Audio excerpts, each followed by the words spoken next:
आखिर क्या हुआ था उस रात?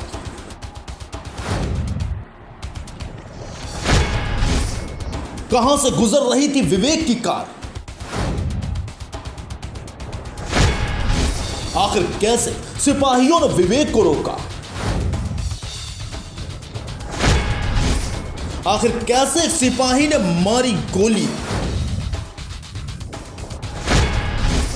आज हम आपके सामने खोल देंगे सारे राज। आखिर कहां से आई थी उस सिपाही में यह हिम्मत? खौफनाक रात का पूरा सच।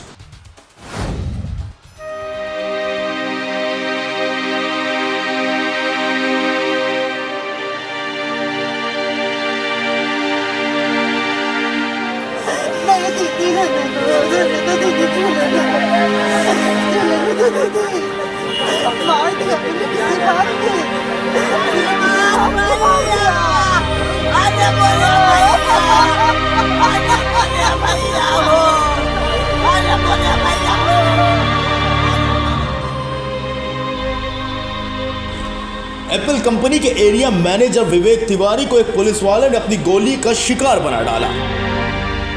कुछ दूर जाने के बाद विवेक ने दम तोड़ दिया।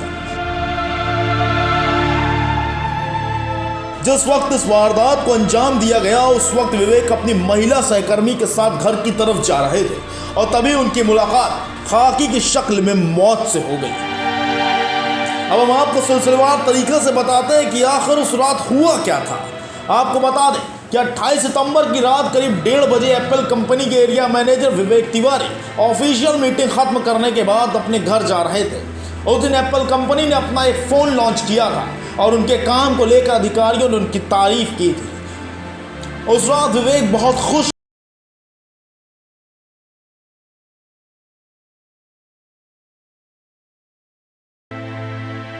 विवेक तिवारी की कत्ल की रात कुछ ऐसा ही मंजर रहा होगा। यही रोड था जहां पर इसी रफ्तार से या हो सकता है इससे तेज या धीमी रफ्तार से गाड़ी जो है चल रही थी। आगे सना बैठी हुई थी और विवेक गाड़ी को ड्राइव कर रहे थे। वो अपनी एक्सयूवी कार में सवार थे और कार में एक महिला साथी भी बैठी थी। मीटिंग से निकलने के बाद विवेक ने अपनी पत्नी कल्पना को कॉल पर बताया था वो सना को ड्रॉप करके घर पहुंचेंगे। दोनों बातचीत करते हुए घर की तरफ जा रहे थे। धीरे धीरे अंधेरा गहरा रहा था, लेकिन वो राजधानी लखनऊ के गोमती नगर इलाके में थे, जिसे सबसे ज़्यादा सुरक्षित और पास माना जाता है। लिहाजा उन्हें किसी बात का डर न था। लेकिन उन्हें क्या पता था, इस इलाके में खुद को महफूज मानना उनकी सबसे बड़ी गलती थी। उनकी कार गोमती नगर विस्तार के मकदमपुर इलाके में मौजूद एक्सिस बैंक के सामने से गुजर रही थी। तभी अचानक दो पुलिसकर्मी उनकी कार के सामने आ गए। मोटरसाइकिल सवार पुलिसकर्मियों ने तुरंत ही कार से उतरने का इशारा किया। आरोपियों की माने तो उन्हें दिखाई नहीं दे रहा था आखिर कार में कौन सवार था। उन्हें वो दोनों संदिग्ध मालूम हुए, जबकि मौका वारदात पर स्ट्रीट लाइट भी जल रही थी और तो और कार के शीशे पर किसी तरह की फिल्म भी नहीं चढ़ी थी। कुछ ऐसा एक खौफनाक मंजर रहा होगा उस रात। एनडीटीवी टीम के साथ मैं अनिल पाठक, लखनऊ। खैर, रात का अंधेरा गहरा चुका था, रास्ता सुनसान था, लिहाजा मुमकिन है विवेक घबरा गए और उन्होंने कार नहीं रोकी। महिला साथी की माने तो कार का अगला पहिया पुलिस की बाइक से टकरा गया था, जिससे विवेक बुरी तरह घबरा गए। लेकिन इस टक्कर से दोनों सिपाही आग बबूला हो गए और प्रशांत चौधरी ने अपनी सर्विस रिवॉल्वर से फायर कर दिया। रिवॉल्वर से निकली गोली कार का शीशा चीर कर विवेक के होंठों के निचले हिस्से में जा धंसी। इस वक्त विवेक को गोली लग चुकी थी। शायद उन्हें इस बात का एहसास हो चुका था कि ये लोग उन्हें मार देंगे, लिहाजा अपनी जान बचाने के लिए घायल हालत में ही विवेक ने कार दौड़ा दी। पुलिस की माने तो विवेक तकरीबन 1 किलोमीटर तक कार चला के ले गए, जिसके बाद गोली ने अपना असर दिखाया और विवेक अपने होशो हवास खो बैठे। और उनकी कार शहीद पथ के नीचे मौजूद अंडरपास के पिलर से जा टकराई। महिला सहयोगी की माने तो गोली मारने के बाद दोनों पुलिसकर्मी मौके से फरार हो गए। काफी देर मदद की गुहार लगाने के बाद किसी ने उनकी मदद न की। पूरी कार विवेक के खून से भरती जा रही थी। कुछ देर के बाद मौका वारदात पर पुलिस पहुंची और आनन फानन में विवेक को लोहिया अस्पताल में भर्ती कराया गया, लेकिन अफसोस तब तक बहुत देर हो चुकी थी।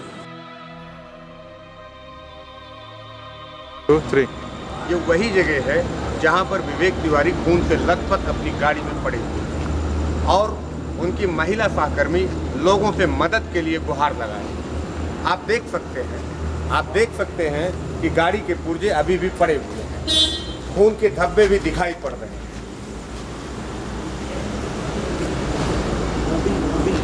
मोबिल भी पड़ा हुआ है यहाँ पे, काला आपको नजर आ रहा होगा। उधर खून के धब्बे भी दिख रहे हैं। ये स्थान जहाँ पर सिपाही की बाइक पड़ी थी और जहाँ पर कार मिली है, ये करीब 1 किलोमीटर की दूरी है।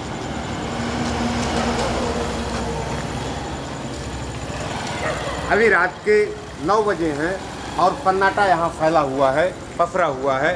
अब आप अंदाज़ा लगा सकते हैं कि रात 1:30 बजे क्या हालात रहे, किन कंडीशन में विवेक तिवारी 1 किलोमीटर घायल होने के बाद गाड़ी लेकर के यहाँ पहुँचा होगा और कैसे महिला सहकर्मी की आवाज़ सुन करके कोई मदद के लिए आया होगा। एनटीटीवी टीम के साथ मैं अनिल पाठक, लखनऊ।